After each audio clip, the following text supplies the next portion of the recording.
Yay! It's my fantasy football show. You should watch it. Yeah. Well, welcome back to all my friends and fellow FTFLers. Woo-hoo-hoo-hoo-hoo. That's right. It's the FTFL Weekly Update, the longest running weekly fantasy football episodic show out there, also known as my sweet little never-ending nightmare. Yeah, it's another week here in hell. No thanks, but I add to my dear friend the Reaper. Oh, the Reaper. Oh, look at me dancing around. I'm the Reaper. Yes, well, of course you are. However, you're a fraud. You're a coward. You're not willing to do what needs to be done. I'm right here. Right here. Although you notice, I'm no longer in the ice cave. No. The ice cave. That was following the script. And clearly, the script hasn't been working for me. And so, I'm on the move. And I'm coming. Now, of course, this week, that's my own personal matters. Let's go ahead and get into what's going on in the league. It was North versus South week this week, part 1, and the North prevailed 3-2. Also in FTFL news, and I had to look at this a few times just to make sure that I was seeing it correctly. John Linkowitz is 5-1. Keep this up, John, and you're going to have to be at the draft because it's going to be at your house.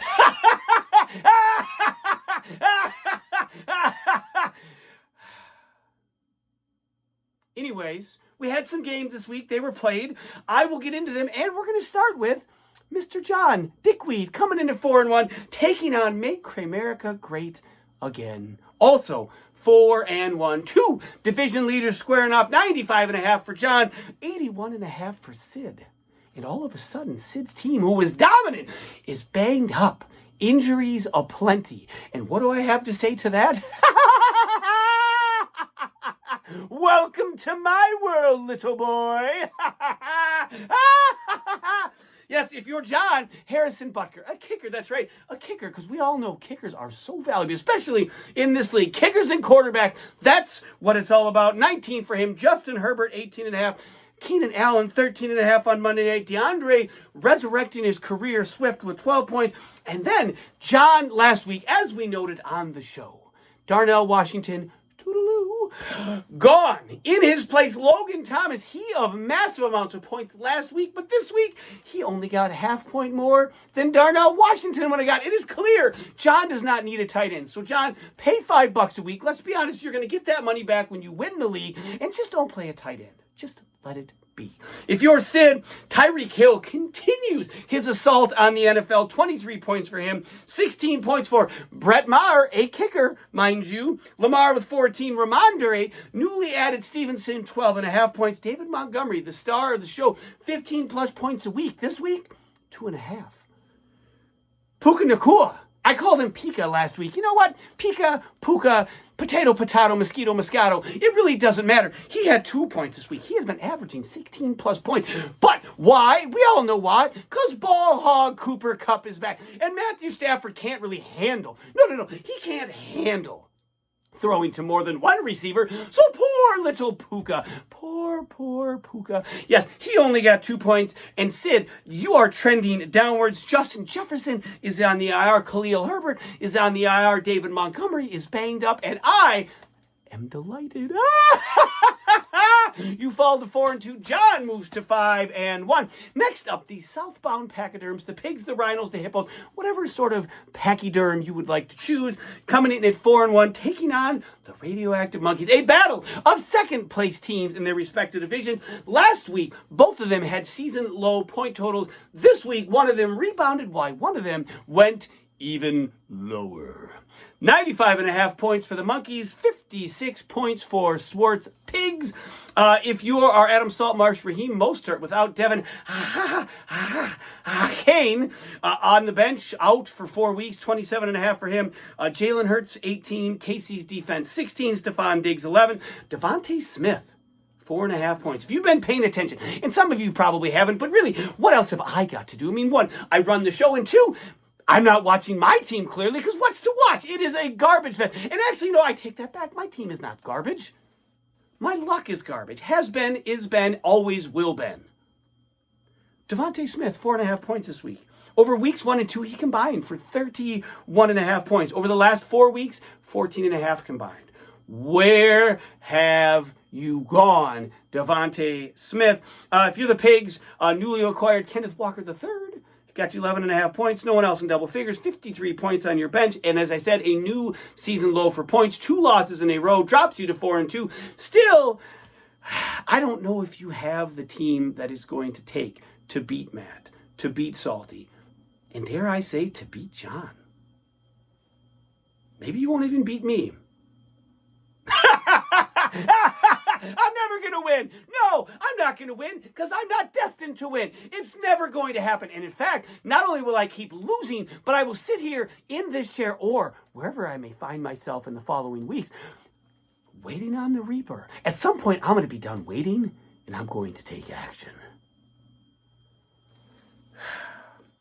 All right, Monkeys move to 5 and 1, and the Pachyderms fall to 4 and 2. Next up, Mixing Cocktails coming in at 3 and 2, taking on the lowly defending champion Pack Attack at 1 and 4. 73 for Andy, 62 for Eric. Andy continues to win some of these low-scoring games. However, the score doesn't show up in the win column. It's just the W that does. If you're Andy, Ball Hog, Cooper Hupp, 17.5. Garrett Wilson, 10 points. Eckler, 6 points in his return. And Justin Fields, 2 points. He was injured. Andy continues to juggle quarterbacks much like I juggle emotions, and he can't quite seem to find the right one. I, however, feel like I'm settling in to my wheelhouse. Just you wait. If you're Eric, Josh Allen, 14, Derrick Henry, 13, and Turd Ferguson with a half point in his tight end spot. Eric falls to 1 and 5. Andy moves to 4 and 2 and in a tie for second place in the North Division. Fourth game on the docket. Mana, 4-time Lucky Pants, breaking and entering, title thieving, can't even be defeated when he's given up champ Mana. That's right. Jeff, admittedly, 3 weeks ago, quit. Said, I'm giving up. He traded away A.J. Brown. He traded away Ramondre Stevenson. Sure, he had a couple decent players left on his bench, but his team rallied around a coach completely quitting on him, which, by the way, defies all logic. But in Jeff Marks' fantasy world, no. That's exactly how it all plays out. Always. He's not 4-time Lucky Pants champ for no reason, folks. 83.5 points for Jeff, 78 points for half for his brother-in-law, Val Halla. The Val Halla Vandals, who were 1 and 4, fall to 1 and 5. If you're Jeff, Travis Etienne Jr., 17.5, Breece Hall, 14.5, Zach Moss, 11. Now, not the almost 90-point trio performance of last week. However, still pretty decent. Yet, might I point out, Zach Moss, without Taylor, was averaging 22-plus carries a week. This week, 7 carries. What does it mean now that Jonathan Taylor is back? I'll tell you what it means. It means, crap for Zach Moss. However, I'm sure someone else on Jeff's team will pick up the slack because that's always what happens, regardless. You know what, Jeff? Pick up Darnell Washington. Put him in your lineup. I bet not only do you win with him, he probably scores a touchdown. And if he does, that's it. It's over. Case closed. We know the truth. If you're Peter and the Val Halla Vandals, Mahomes and the Jets defense both with 14. Travis Kelce, 12.5. A.J. Brown, 11.5 points. Christian McCaffrey, 9.5. Oblique injury. Tried to go back in, couldn't do it. Kenneth, I don't gain yards well, half point. By the way, Connor is his only other running back. If McCaffrey's going to miss time, Connor's on the IR. Woo-wee! You, my friend, you're 1 and 5. You probably don't care. Maybe you do care. I don't know. Actually, you know what? Do what your brother-in-law did. Declare that you're giving up and watch the winds just roll in. Oh, watch them roll. All right, last game of the week before we wrap this up. The Architect coming in at 2 and 3, taking on, I've been waiting for this. Just couldn't wait. Save the worst for last. Hulkamaniacs at 0 and 5. And once again, as to no one's surprise, 72.5 points for me. Would have beat a couple other teams, but not the team I played. 96 points for Matt. 2 ahead, 26. Justin Tucker, a kicker. That's right, another damn kicker. Scored 20 points. He outscored my first 3 players that I had going Thursday in the early Sunday game. Of course he did. Why wouldn't he? Williams, 16 points. Jalen Waddle, 11.5. 42 points on the bench. The bench total keeps coming down. The starters total keeps going up. Matt's team on the rise. I said it a few weeks ago. I'm still firmly believing that he is maybe going to be the team to beat down the stretch. For me, Amon-Ra had a great game, 20 points. Trevor Lawrence, 14. Detroit's defense, 10. 100% efficiency this week. Hey, at least I'm winning that battle. At least I'm winning that battle. But it's not tough when all of your players are injured on bye. Bunch of byes, 3 players injured. No one wants to play. No one wants to help. I've openly admitted I've called for the Reaper to take me out. I've beyond given up. Yet here I sit, 6 losses in a row to start the season. 6. 0-6. I don't know the last time someone started 0-6. I thought about doing the regions. I thought, you know what? I've got bigger things to worry about at this point in time. The last time someone started 0-6 and John started 5-1, maybe it's never even happened before. We're off the chart. Clearly off the map. And that actually is kind of how I think I prefer things now. No script. No map.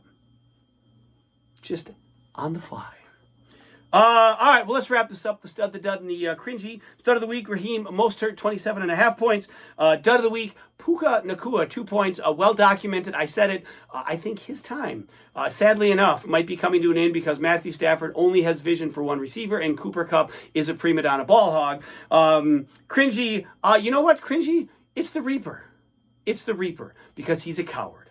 I've asked for it twice. He has denied it twice. I really, at this point, again, I have to wonder, is there a reason you're keeping me around? And if I figure that out, I'm telling you, I'm out of the ice cave and I'm on the move. All right, next week, week number 7, the halfway point after next week. John coming in at 5-1, taking on Mana, 4-time Lucky Pants, breaking and entering, title thieving. I gave up on my team, and they rallied around me. Champ Mana at 3-3. The Monkeys at 5-1, taking on the Architect at 3-3. Make Kramerica great again at 4-2, taking on, well, Make Kramerica really going at 5-2 because you're taking on the Hulkamaniacs. That's a free win. Woo! Yay for you! The Southbound Pachyderms coming in at 4-2, taking on the Mixing Cocktail as they try to catch up, keep pace with John.